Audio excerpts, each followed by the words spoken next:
berada dalam kegerakan yang sama. Apa kira-kira kegerakan itu?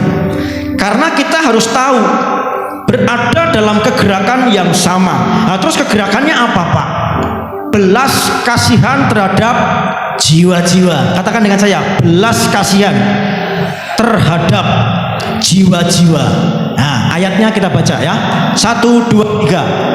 Ketika Yesus mendarat, ia melihat orang banyak yang besar jumlahnya, maka tergeraklah hatinya oleh belas kasihan kepada mereka, dan ia menyembuhkan mereka yang sakit. Belas kasihan Yesus inilah yang mendorong Yesus untuk menyembuhkan orang sakit. Inilah yang digerakkan oleh Allah dalam hati Yesus untuk menyembuhkan. Kegerakan ini harus kita terima. Bisa katakan amin? Kegerakan ini harus kita dapatkan. Kita harus memiliki kasihan terhadap jiwa-jiwa. Kita harus memiliki kasihan dengan orang yang di luar sana. Bapak Ibu, tahu nggak orang di luar sana sedang empot-empotan dengan hidup ini, sedang bermasalah dengan hidup ini. Itulah sebabnya kita dipanggil untuk berada dalam kegerakan yang sama dengan Tuhan. Bisa katakan amin? Inilah panggilan gereja, inilah panggilan orang Kristen untuk memiliki belas kasihan yang sama seperti Yesus. Amin. Angkat tanganmu di depan Tuhan. Ora masyekamara taka. Tuhan, aku berdoa hari ini, biarlah roh belas kasihan yang Yesus miliki juga kami miliki, kami terima dalam nama Yesus. Aku berdoa hari ini, hatimu dipenuhi belas kasihan, hatimu di Yesus. Ketika melihat orang tertekan, ketika orang melihat sakit, ketika orang melihat bermasalah, berbeban berat, engkau ada belas kasihan Yesus, dan belas kasihan itu engkau lanjutkan, mendoakan, mengkonseling, mengarahkan dan berikan jalan keluar buat mereka di dalam nama Yesus. Roh yang berbelas kasihan seperti Yesus engkau terima sekarang ini di dalam nama Yesus. Hidupmu tidak akan cuek lagi, hidupmu tidak akan apatis lagi, hidupmu tidak asal-asalan lagi, tapi hidupmu mulai peka, hidupmu mulai mendengar suara Tuhan, dan engkau mulai berbelas kasihan terhadap jiwa-jiwa yang terhilang. Terimalah dalam nama Yesus. Katakan amin. Saya mendapati ada orang Kristen yang cuek, ada orang Kristen yang nggak mau tahu, nggak mau urusan, apatis. Kalau Bapak Ibu tahu cerita sebelumnya, ini Yohanes dipenggal kepalanya, mati, dan Yesus menyendiri dia sedang memikirkan saudaranya. Tapi ketika datang banyak orang untuk menerima jamahan Kristus, dia pun melakukannya. Dia sangat peduli, sangat peka dengan orang lain. Pada sisi lain dia sedang berkabung. Amin. Ya. Jadi miliklah belas kasihan Yesus. Amin. Sisi lain kita memang perlu bertumbuh. Sisi lain memang kita perlu terus mengalami progres. Tapi sisi lain mari kita juga membawa pertumbuhan bagi orang lain. Ya, amin. Yang berikutnya, yang kedua, siapa yang dipanggil? Yang dipanggil untuk dalam kegerakan itu siapa?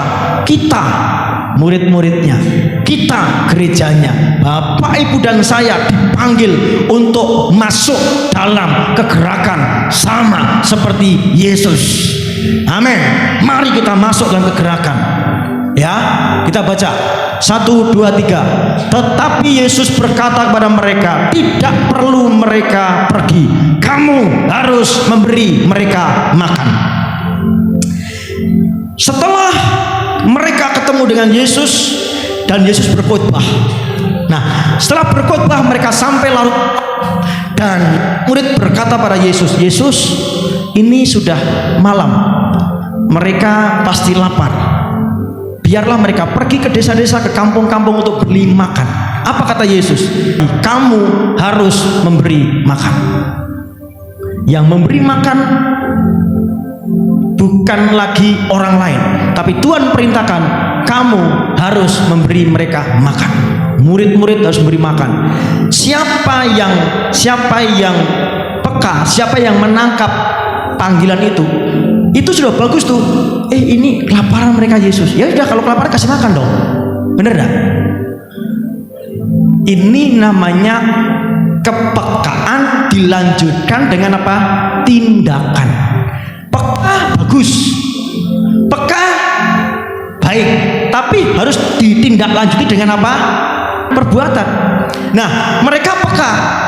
Yesus, mereka lapar, sudah sore ini, biarlah mereka ke kampung-kampung untuk membeli makan. Tidak, Gus, kamu sudah peka, sekarang kamu dong kasih makan sama dia.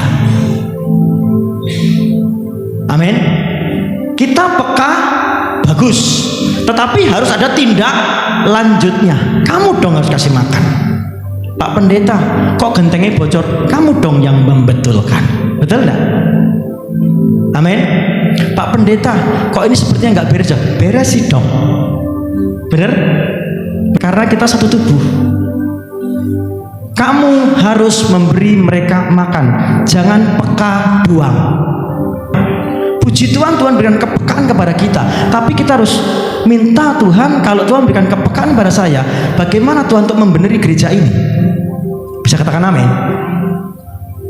Nah, kamu harus memberi mereka makan. Kita lah yang harus melakukan kegerakan yang sama dengan Yesus. Jangan suruh orang lain. Pinter kita kalau nyuruh orang lain. Betul? Kita harus bergerak dong. Kamu harus memberi mereka makan. Jadi kegerakan ini harus kita ikut di dalamnya. Mari kita bersama-sama dalam kegerakan bersama dengan Tuhan. Amin. Bapak Ibu nangkep enggak bahwa penuaian sedang terjadi? Bapak Ibu nangkep enggak ada orang-orang yang membutuhkan Tuhan sekarang ini? Nangkep enggak? Kalau Bapak Ibu nangkep, artinya Tuhan berikan kepekaan kepadamu. Dan siapa yang harus menjangkau mereka? Kita. Katakan kita. Katakan saya. Terima kasih Tuhan, kalau saya diberi kepekaan, ketajaman, tetapi tolong Tuhan supaya saya menindaklanjuti kepekaan saya ini dalam nama Yesus. Amin. Jadi pastikan jangan hanya peka, mereka peka. Kamu dong yang kasih makan. Nah, terus gimana caranya? Kita berpikir dong, ini 5.000 orang. Jauh dari kampung, jauh dari desa, jauh dari warung, 5.000 orang. Sementara Yesus memberikan apa? Tantangan. Kamu harus memberi mereka makan. Amin. Nangkap di sini? Perhatikan baik-baik. Kira-kira murid-murid ini bingung enggak? Bingung enggak? Bingungnya kenapa? Enggak ada makan, jauh dari kampung, jauh dari desa, jauh dari warung, dan 5.000 orang loh. Bener ya? Sementara Yesus memerintahkan apa? Kamu harus memberi mereka makan. Beban enggak buat murid-murid? Masalah enggak buat murid-murid? Bukankah kita juga sering seperti itu? Beban buat saya untuk melakukan apa yang jadi amanat Tuhan. Betul enggak? Tapi ketika Tuhan memerintahkan sesuatu, Tuhan itu bertanggung jawab.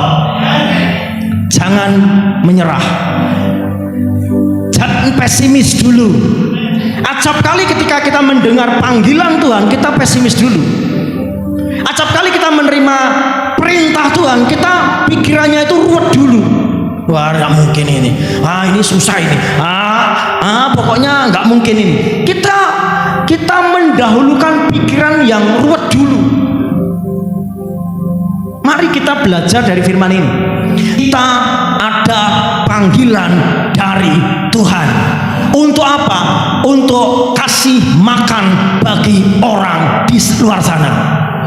Artinya kasih makan apa? Mengenyangkan, memuaskan, memberi jawaban bagi yang lapar. Itu panggilan kita. Panggilan gereja, panggilan kita sebagai orang Kristen adalah membawa amanat agung, perintah Tuhan. Apa itu? Mengasih makan mereka, menjadi jawaban bagi mereka. Itu panggilan kita. Tangkap itu. Amin. Jangan ke gereja hanya pengen diberkati, disembuhkan, mujizat dan sebagainya. Kalimat apa katanya? Kamu harus. Harus itu artinya apa? Tidak boleh tidak dilakukan, harus. Amin. Berat enggak ini tantangan ini? Di lapang, di bulan, nggak ada kampung, jauh dari kampung, jauh dari desa, makanan habis 5.000 orang. Kamu harus memberi mereka makan. Tantangan ini. Tapi sekali lagi, Tuhan kalau memerintahkan suatu tidak asal memerintahkan, Dia bertanggung jawab. Asalkan kita mau saja. Asal kita mau saja. Hari ini Tuhan memanggilmu untuk mengikuti panggilan Tuhan, berjalan dalam kegerakannya. Pertanyaan saya, maukah Bapak Ibu Saudara? Kalau mau, nanti Tuhan akan buka jalan. Kira-kira murid lapar tidak? Tapi di sini murid-murid mau. Yuk kita baca 1 dan 3. Lalu disuruhnya orang banyak itu duduk di rumput, dan setelah diambilnya 5 roti dan 2 ikan, Yesus menengadah ke langit dan mengucap berkat, lalu memecah-mecahkan roti itu dan memberikannya kepada murid-muridnya. Lalu murid-muridnya membagi-bagikannya kepada orang banyak. Apa ini? Murid-muridnya membagi-bagikannya kepada orang banyak. Tadi murid-murid kira-kira lapar enggak? Karena mereka juga sama-sama dengan Yesus seharian mendengarkan khotbah, benar ya? Mereka juga lapar, mereka juga butuh makan. Tetapi ajaibnya mereka mau berada dalam kegerakan yang sama dengan Yesus. Apa itu? Berbelas kasihan kepada jiwa-jiwa. Buktinya apa Pak Wisnu? Buktinya dia membagi-bagikannya kepada orang banyak. Dia lapar, dia sendiri lapar, tapi dia mau membagi-bagi.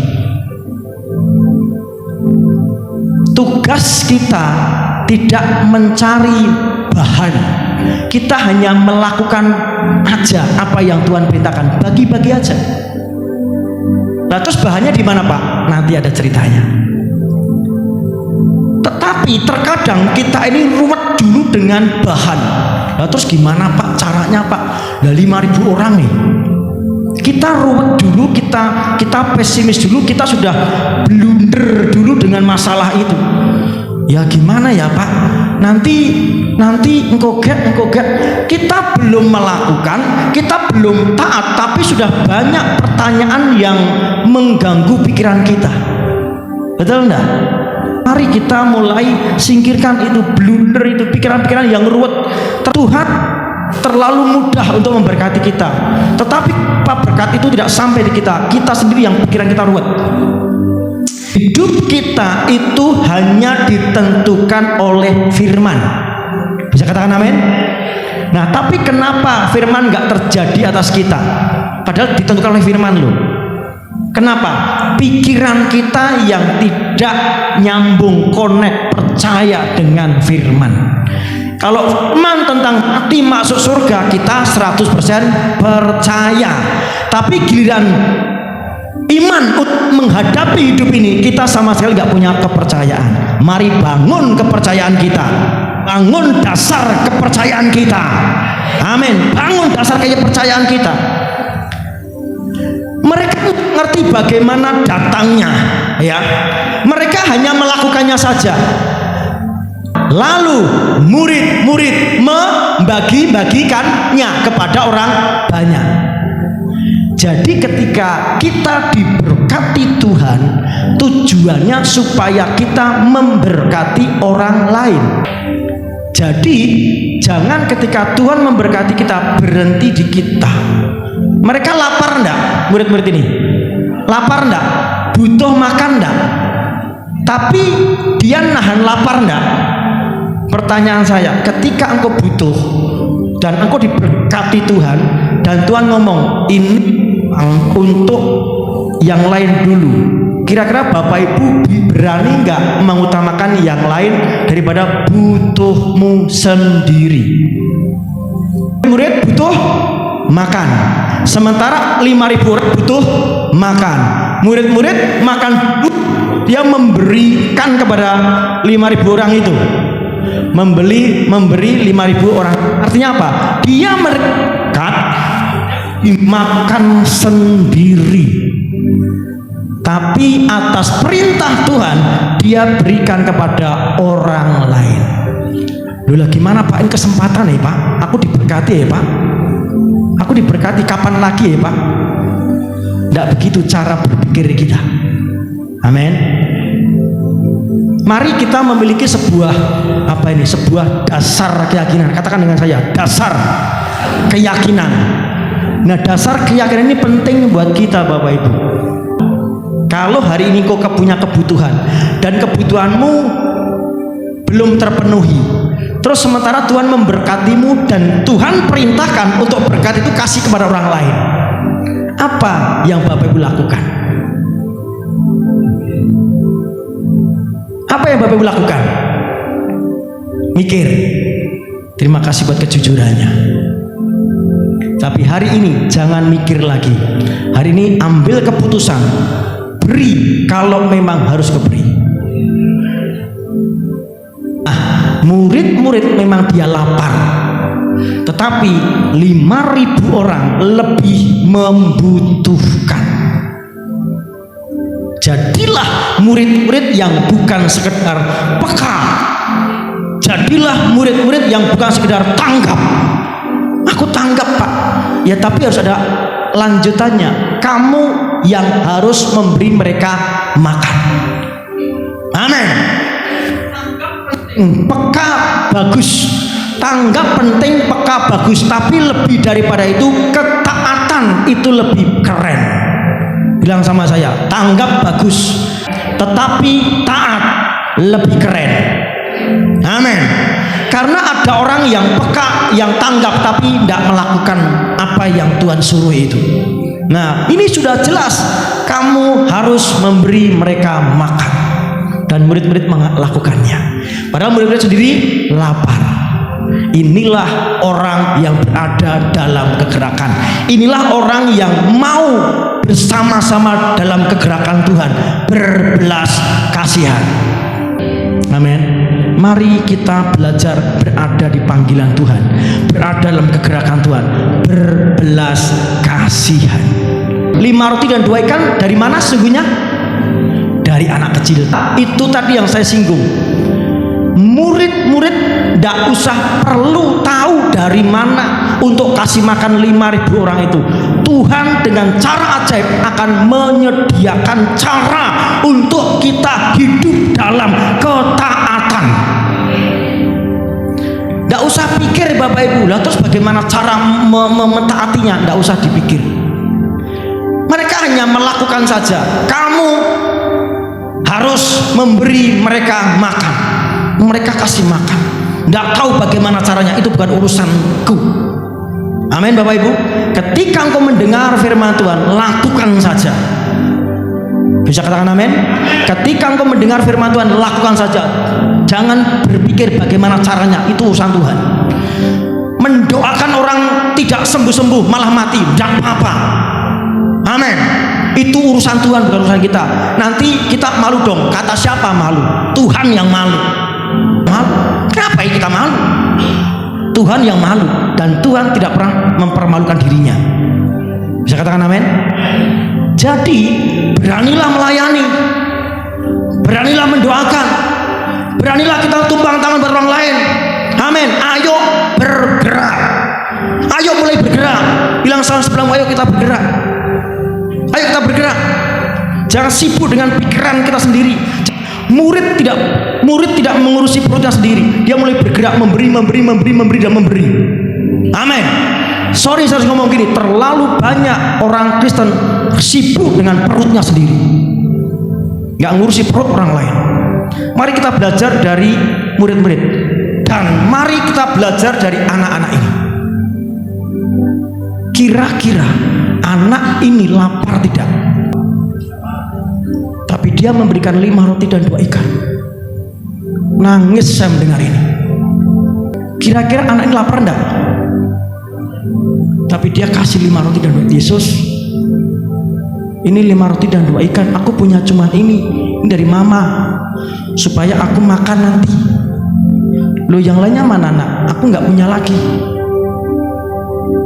Lapar nggak anak ini? Tapi dia memberikan pada Yesus. Jangan pikir perutmu sendiri. Jangan pikir kebutuhan sendiri. Mari kita pikirkan kebutuhan orang lain. Amin. Lapar nggak anak kecil ini? Tapi dia rela berikan kepada Yesus. Mari kita belajar dari murid Yesus. Murid Yesus lapar, tapi karena perintah Yesus, kamu harus memberi mereka makan. Mereka memberi makan pada 5.000 orang. Amin. Dan anak kecil ini pun juga sama. Mungkin mereka cari 12 murid, cari siapa yang bawa makanan lebih. Pasti di antara 5.000 orang ada nggak sih yang membawa makan lebih? Ada nggak dari 5.000 orang ini yang membawa makanan lebih banyak? Tapi kenapa kedapatan 1 anak saja? Yang lainnya kemana? Mikir perutnya sendiri. Mari kita bergerak. Anak kecil ini lapar, tapi dia menerima belas kasihan Tuhan. Leh, pengko ngeleh noleh, boten napa-napa Gusti. Sing penting tiang 5.000 niku wareg. Ora apa-apa tenan leh, boten napa-napa Gusti. Bisa nggak kita ngomong sama Tuhan seperti itu? Tuhan, kalau memang orang lain lebih kenyang daripada saya ikhlas. Mau nggak ngomong begitu sama Tuhan? Tuhan sedang mencari di semen orang seperti itu. Semen akan terjadi hal yang dahsyat ketika Tuhan menemukan anak kecil yang seperti ini di tempat ini, nggak memikir perutnya sendiri. Apa maksudnya perut, Pak Wisnu? Kebutuhan kita sendiri, pikiran kita sendiri, agenda kita sendiri, acara kita sendiri. Pak, bikin healing room, bikin latihan ini, bikin latihan itu, aku sendiri sibuk kok Pak. Itu perutmu sendiri yang kau pikirkan. Sementara aku nggak tahu perut orang lain di sana sedang kelaparan rohani, kelaparan keselamatan, nggak tahu akan hal ini. Mereka kelaparan kesembuhan, mereka bertahun-tahun sakit, kok nggak tahu akan. Setiap malam menangis, mereka pusing. Pagi bangun dan kepalanya pucat tidur, kok nggak ngerti ya? Tangkap panggilan Tuhan, tangkap pergerakan Tuhan. Biar belas kasihan Tuhan turun dalam hidup. Amin. Tangkap belas kasihan Tuhan. Jangan blunder dengan pikiran kita sendiri. Jangan blunder dengan nalar kita sendiri. Kita selama ini blunder. Terus gimana dong Pak? Nanti begini sebagainya. Kamu harus kasih makan kepada mereka. Healing room menjadi wadah untuk orang ini mengalami jamahan. Amin. Mari kita bergerak bersama dalam kegerakan Tuhan. Amin. Le, kowe engko mangan apa le? Nek sing 5 roti kalau loro iwak tak kayak aku dinggo mangan wong 5.000. Mboten napa-napa Gusti. Anak kecil loh Bapak Ibu. Anak kecil loh, tapi sudah ada belas kasihan Tuhan. Coba perhatikan kalimat ini. Yuk kita baca 1, 2, 3. Di sini ada seorang anak yang mempunyai 5 roti jelai dan 2 ikan. Tetapi apakah artinya itu untuk orang sebanyak ini? Kata kalimat tetapi apakah artinya itu untuk orang sebanyak ini mengandung makna apa? Pesimis, apalagi Tidak cukup Tuhan. Apa artinya? Apa artinya 5 roti 2 ikan itu orang sebanyak ini? Apalagi mengecilkan kuasa Tuhan. Apalagi menyepelekan hal yang kecil, meremehkan hal yang kecil. Apalagi tidak percaya mujizat Tuhan. Apakah itu yang sering kita lakukan? Pesimis, meremehkan, tidak percaya Tuhan. Apalagi takut, khawatir. Apalagi mengukur kuasa Tuhan dengan keterbatasan kita. Kita ukur 5.000 dengan 5 roti dan 2 ikan, nggak cukup. Itu kan ukuran kita. Tapi di tangan Tuhan itu bisa berlipat kali ganda. Itulah kegerakan yang Tuhan sedang ada bagi kita. Masuklah di dalam kegerakan itu. Amin. Jangan buat blunder pikiran kita. Jikalau kita mempertahankan nyawa kita, maka kita kehilangan nyawa kita. Jika kita menyerahkan nyawa kita karena Tuhan, maka kita akan mendapatkan nyawa kita. Nyawa itu apa? Kebutuhan, ya. Kampung tengah kita, perut kita, tujuan kita, ekspektasi kita, cita-cita kita. Berani kita serahkan itu semua, diletakkan dalam Yesus. Anak kecil nih, dia meletakkan 5 roti dan 2 ikan di tangan Yesus. Dia menyerahkan hidupnya hari itu. Artinya hari itu dia tidak makan. Bener enggak? Ya kita nggak tahu. Tapi yang jelas seorang anak kalau memberi, artinya itu luar biasa. Coba Bapak Ibu, anak itu suka memberi enggak? Ini ada roti gede, kecil. Kira-kira yang taruh di belakang yang gede apa yang kecil? Gede. Kenapa? Anak kecil. Kenapa? Karena memang anak kecil itu. Lah siapa sih ngajari? Siapa yang ngajari? Aja sendiri? Enggak dong. Yang ngajari Adam dan Hawa. Betul enggak? Nah, dari dasarnya memang manusia itu pelit, berdosa. Dari kecil saja sudah ngumpet keto. Tetapi dengar baik-baik, si anak kecil tadi dia memberikan 5 roti dan 2 ikan kepada Yesus. Ini anak yang luar biasa. Betul enggak? Jadilah orang Kristen yang luar biasa, yang berani memberi untuk Tuhan dan pekerjaannya.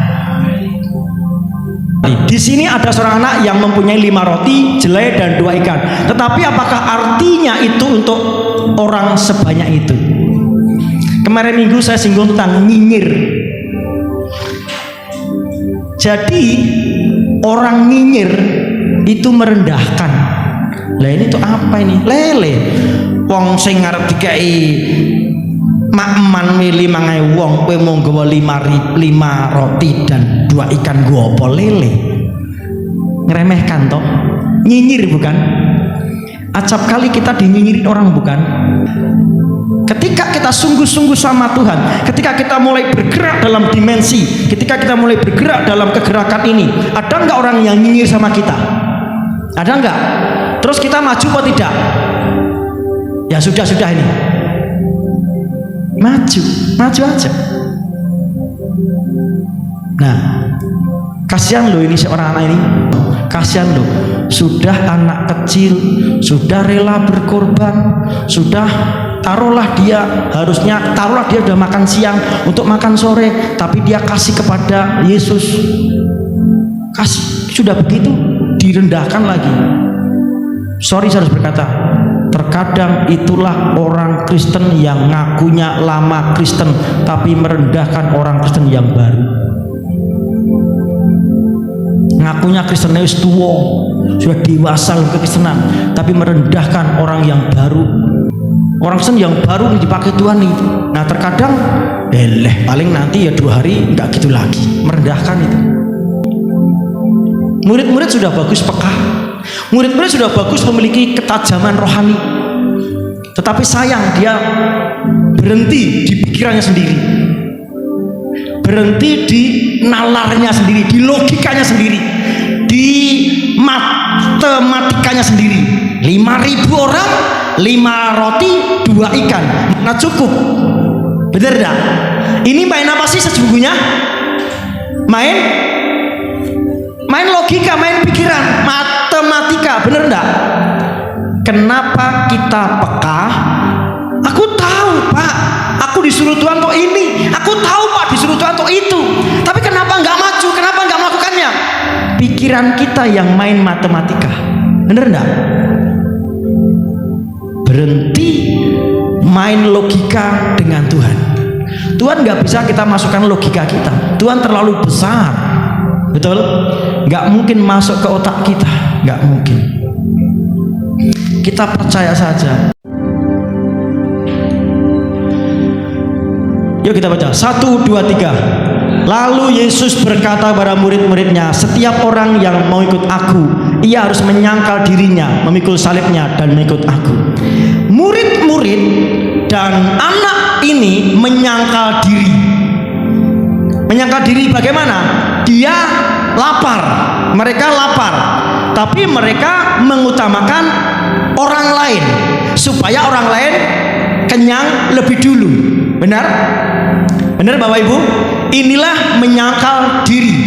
Kalau Tuhan suruh kamu yang harus kasih makan mereka. Nah, terus tapi begitu di kerumunan banyak orang, di antara 5.000 orang itu, dia nggak kasih kepada orang lain, dia makan sendiri. Muridnya ini murid yang nakal. Jadi sementara dikasih gitu, oh ya Tuhan, nanti tak kasih sama yang di pojok sana. Dicari pojok, nah akhirnya ngumpet dia makan sendiri. Ini bukan menyangkal diri. Menyangkal diri adalah dia lapar, tetapi dia tidak mau makan yang memang bukan haknya, atau dia punya keinginan makan, tapi keinginan itu dia tekan, dia tunda demi orang lain kenyang lebih dulu. Katakan amin. Menyangkal diri itu. Murid dan anak kecil ini sudah menyangkal diri. Menyangkal diri, terjemahan lain itu begini. Kemudian kita baca 1, 2, 3. Kemudian Yesus berkata pada pengikut-pengikutnya, orang yang mau mengikut aku harus melupakan kepentingannya sendiri, memikul salibnya, dan terus mengikuti aku. Melupakan kepentingannya sendiri. Murid dan anak kecil ini melupakan kepentingannya sendiri. Saya bertanya, susah nggak melupakan kepentingan sendiri? Susah nggak? Tapi itu ya harus kita lakukan. Susah nggak kita melupakan urusan kita sendiri? Susah nggak kita melupakan agenda kita sendiri karena agenda Yesus? Susah nggak kita melupakan kepentingan kita sendiri karena kita mengutamakan kepentingan Yesus? Susah nggak? Tapi itu harus Bapak Ibu lakukan kalau engkau mau menjadi pengikut Yesus. Amin. Kalau kita mau menjadi pengikut Yesus, kita harus menyangkal diri kita. Kita harus melupakan kepentingan kita sendiri. Itu harus. Amin. Tidak bisa ditawar lagi. Nah, saya mendapati ada banyak orang Kristen yang boro-boro melupakan kepentingan sendiri. Kepentingan sendiri diutamakan demi mengorbankan kepentingan Tuhan. Saya berani katakan orang itu bukan orang Kristen. Mari kita lebih dalam masuk dalam kegerakan Tuhan. Tuhan sedang mencari orang yang mau berada dalam kegerakan Tuhan ini. Amin. Amin. Mari kita leburkan diri di sana. Orang yang melupakan kepentingannya sendiri. Bapak Ibu dengar baik-baik. Ukuran engkau orang Kristen yang baik, yang benar, ukuran orang Kristen yang memang sejati adalah kita harus berani melupakan kepentingan kita sendiri. aku punya kepentingan. Tapi kalau itu mengganggu kepentingan Yesus, aku harus rela lupakan. Aku punya keinginan, tapi kalau keinginan itu bertentangan dengan keinginan Yesus, aku harus lupakan. Bisa katakan amin? Amin. Itulah orang yang boleh berada dalam kegerakan Tuhan. Saya perhatikan, inilah masa-masa penampian itu. Dan Tuhan tidak masalah dengan satu orang. Tuhan nggak masalah dengan kuantitas, tapi Tuhan bermasalah dengan kualitas. Satu orang saja, kalau itu memang dia mau, Tuhan akan bisa ubah itu menjadi berkat bagi banyak orang. Bahkan anak kecil, betul? Anak kecil hanya membawa 5 roti dan 2 ikan, tapi di mata Tuhan ini keren sekali. Amin. Itulah sebabnya guru-guru sekolah minggu didik anak-anak dengan baik, supaya dia mencintai Tuhan. Bisa katakan amin? Sorry, saya harus ngomong begini, terlalu banyak orang Kristen yang mementingkan kepentingannya sendiri, yang mementingkan keinginan sendiri, sementara mengorbankan kepentingan Tuhan. Sakit Tuhan itu. Ya tapi tidak apa-apa Tuhan. Oke, tidak apa-apa, aku bisa cari yang lain. Kalau memang Tuhan tunggu kita dan kita terus mangkir dan mangkir, jangan salahkan Tuhan ketika Tuhan cari orang lain yang memang Tuhan sudah punya orang simpan di sana. Urapan raja sudah turun dalam diri Saul. Tuhan melalui Samuel mengurapi Saul menjadi raja pertama di Israel. Roh Tuhan hinggap dalam diri Saul. Tapi dalam perjalanan waktu Saul tidak berkenan di hadapan Tuhan dan roh Tuhan meninggalkan Saul. Kenapa roh Tuhan meninggalkan Saul? Karena ditunggu-tunggu Saul tidak bertobat. Sejatinya Tuhan akan mengurapi, memberkati kerajaan Saul dengan hebat luar biasa, tapi Saul tidak hidup dalam keakuratan. Ya sudah, Tuhan cari orang yang memang Tuhan simpan. Jangan sampai itu terjadi atas kita. Jangan menunda kalau hari ini Tuhan panggil engkau. Kalau hari itu Tuhan panggil engkau, ayo sungguh-sungguh, jangan tunda. Ayo kita penuhi panggilan Tuhan. Jangan sibuk dengan urusanmu sendiri, jangan sibuk dengan kepentinganmu sendiri, jangan sibuk dengan keinginanmu sendiri. Kalau hari itu Tuhan panggil engkau, ikuti panggilannya itu. Bisa katakan amin? Mari Bapak Ibu, saya mau tanya, ketika nanti kita mati, kita bawa sertifikat enggak? Ketika kita nanti mati, kita bawa motor yang kita beli enggak? Ketika kita nanti mati, bawa rumah yang kita bangun enggak? Dan ketika kita nanti mati, apa yang kita bawa? Apa yang kita bawa? Firman Tuhan mengatakan begini, ketika kita mati nanti, tubuh akan kembali kepada debu dan tanah, karena memang kita debu dan tanah, tapi roh kembali kepada Allah yang empunya. Betul ya Bapak Ibu, dengar baik-baik, roh kita bukan milik kita, tapi miliknya Allah, dan akan kembali kepada Allah. Roh apa yang akan kita bawa menghadap Allah? Roh apa yang akan kita bawa kepada Allah ketika mati nanti? Debu kembali kepada debu, tanah kembali kepada tanah, roh kembali kepada Tuhan yang empunya. Rohmu dan rohku Tuhan yang empunya. Tuhan akan minta pertanggungjawaban dari roh kita. Dalam hidup ini, apa yang kita lakukan, Tuhan akan minta pertanggungjawaban dari hidup kita. Mari kita benar-benar merenungkan hidup ini. Sudah siap kita menghadap Sang Pencipta. Amin. Apa yang diterima murid-murid? Menerima kelimpahan. Kita baca ya, 1, 2, 3. Dan mereka semua makan sampai kenyang. Kemudian orang mengumpulkan potongan-potongan roti yang sisa, 12 bakul penuh. 12 bakul itu jumlah murid-murid. Benar ya? Tadi ketika murid-murid memberi kepada 5.000 orang, dia dalam posisi yang lapar. Benar ya? Tapi ketika selesai membagi, selesai dia memberkati 5.000 orang, Tuhan memberkati mereka dengan sisa 12 bakul. Masing-masing murid berapa bakul? Berapa bakul? 1. Artinya bukan lagi potong roti atau sepotong ikan, tapi sebakul sisa makanan itu. Artinya apa? Berkelimpahan. Amin. Kalau Bapak, Ibu, dan saya bersama-sama berada di kegerakan yang sama dengan Tuhan, maka hidup kita berkelimpahan. Amin. Kelimpahan sukacita, kelimpahan damai sejahtera, kelimpahan kemenangan, kelimpahan mujizat, kelimpahan supranatural dalam kehidupan kita. Itu menjadi bagian kita. Kelimpahan, ya. Kesimpulannya, berada dalam kegerakan yang sama artinya bersama-sama dengan orang percaya bergerak dalam kegerakan Allah.